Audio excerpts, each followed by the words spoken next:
Angular ஜேஎஸ்ஸுக்கும் ஆங்குலருக்கும் இடையில உள்ள வித்தியாசங்கள். ஆங்குலர் ஜேஎஸ் அப்படிங்கிறது வெறுமனே ஜாவாஸ்கிரிப்ட்டை மட்டும் சப்போர்ட் பண்ணும். ஆங்குலர் அப்படிங்கிறது போத் ஜாவாஸ்கிரிப்ட் அண்ட் டைப்ஸ்கிரிப்ட்டை சப்போர்ட் பண்ணும். ஆங்குலர் ஜேஎஸ்ல ஜாவாஸ்கிரிப்ட்டை பயன்படுத்தி இருக்கிறதுனால கம்பைல் டைமில் எரர் அப்படிங்கிறது கண்டுபிடிக்க முடியாது. பட் ஆங்குலரில் டைப்ஸ்கிரிப்ட்டை பயன்படுத்தி இருக்கிறதுனால கம்பைல் டைமில் எரர் கண்டுபிடிக்க முடியும். ஆங்குலர் ஜேஎஸ் அப்படிங்கிறது கிளாஸஸ் அண்ட் இன்டர்ஃபேஸை சப்போர்ட் பண்ணாது.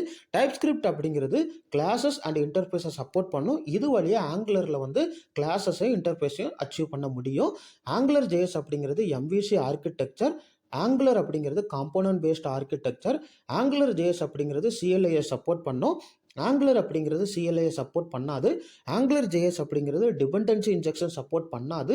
ஆங்குலர் அப்படிங்கிறது டிபெண்டன்சி இன்ஜெக்ஷனை சப்போர்ட் பண்ணும். ஆங்குலர் ஜேஎஸ் அப்படிங்கிறது மொபைல் ப்ரௌசரில் சப்போர்ட் ஆகாது. ஆங்குலர் அப்படிங்கிறது மொபைல் ப்ரௌசரை சப்போர்ட் பண்ணும். ஆங்குலர் ஜேஎஸ் கொஞ்சம் ஸ்லோவாக இருக்கும். ஆங்குலருங்கிறது ஃபாஸ்ட்டாக இருக்கும்.